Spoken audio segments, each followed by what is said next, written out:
Hello everyone, আসসালামু আলাইকুম and welcome back to Kohinoor. আজকে একটা স্কাই থিমের কেক পেন্টিং করব। এই কেকটা ছিল চকলেট ফ্লেভারের মধ্যে 1 পাউন্ডের অ্যান্ড কেকটা ছিল একটা আর্জেন্ট অর্ডার। এই কেকটার ব্যাক স্টোরিটা একটু শেয়ার করি। এই কেকটা ছিল আর্জেন্ট অর্ডার অ্যান্ড যে অর্ডার করেছিল সে হচ্ছে আমার রেগুলার ক্লায়েন্ট প্লাস আমার ছোট ভাইয়ের বন্ধু। তো ও আমার থেকে রেগুলার বেসিসে কেক নিয়ে থাকে, মান্থলি একটা কেক তো অবশ্যই নেবেই।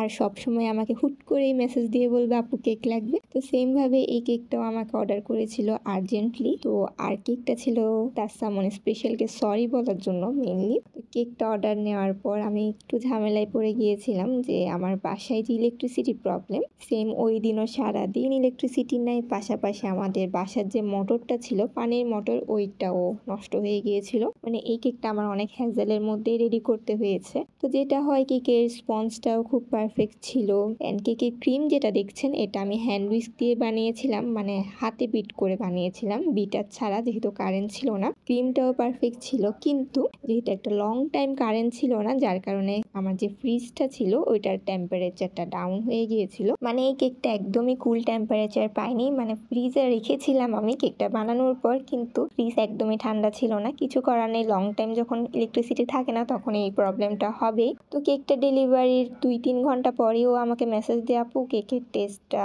মানে আমি যে রেগুলার কেক নিই ওইরকম ছিল না। যেহেতু ও আমার থেকে অনেকগুলা কেক নিয়েছে, অবভিয়াসলি ওর তো আমার কেকের টেস্ট একদমই মুখস্থ। তো তারপর আমি তাকে বলি যে কেন প্রবলেমটা হয়েছে। এই সামান্য একটু ফ্রিজিং এর কারণে একটা কেকের টেস্ট একদমই নষ্ট হয়ে গিয়েছে। তো একটা কেকের প্রতিটা স্টেপই পারফেক্ট হওয়া দরকার। আর যখন ও আমাকে জানাচ্ছিল কেকের টেস্টটা ঠিক ছিল না, ও খুব আনইজি নিয়ে বলতেছিল, ও নিজেও খুব সরি ফিল করতেছিল এটা আমাকে বলার জন্য যে কেকের টেস্টটা ভালো ছিল না। তো পরের দিনে আমি আরেকটা রিপ্লেসমেন্ট কেক পাঠিয়ে দিয়ে ওর কাছে। পরবর্তী কেকটার রিভিউ কিন্তু আলহামদুলিল্লাহ খুবই ভালো আসে।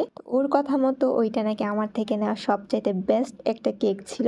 আলহামদুলিল্লাহ, কখনো কখনো সিচুয়েশন আমাদের হাতে থাকে না, সিচুয়েশনের কারণেও কিন্তু কেকের টেস্ট চেঞ্জ হতে পারে। সামান্য ফ্রিজিং কিংবা যে কোনো স্টেপে একটু ভুল হলেই একটা কেকের টেস্ট নষ্ট হয়ে যেতে পারে। তো ওই দিন যদিও ফলটা আমার ছিল না, কিন্তু ড্রাইভারটা তো আমারই নিতে হবে, কারণ এতগুলো টাকা দিয়ে একটা কেক নেওয়ার পর যদি ওইটা ভালো না পড়ে তাহলে আমার ব্যবসাটা তো আর হালাল হবে না। তো যাই হোক, ভিডিও করতে গিয়ে আমি কেকের রাইটিংটা একটু বাঁকা করে ফেলেছিলাম। তো এই ছিল আমার আজকের কেকটা। আজকের মতো এতটুকুই। আসসালামু আলাইকুম এভরিওয়ান।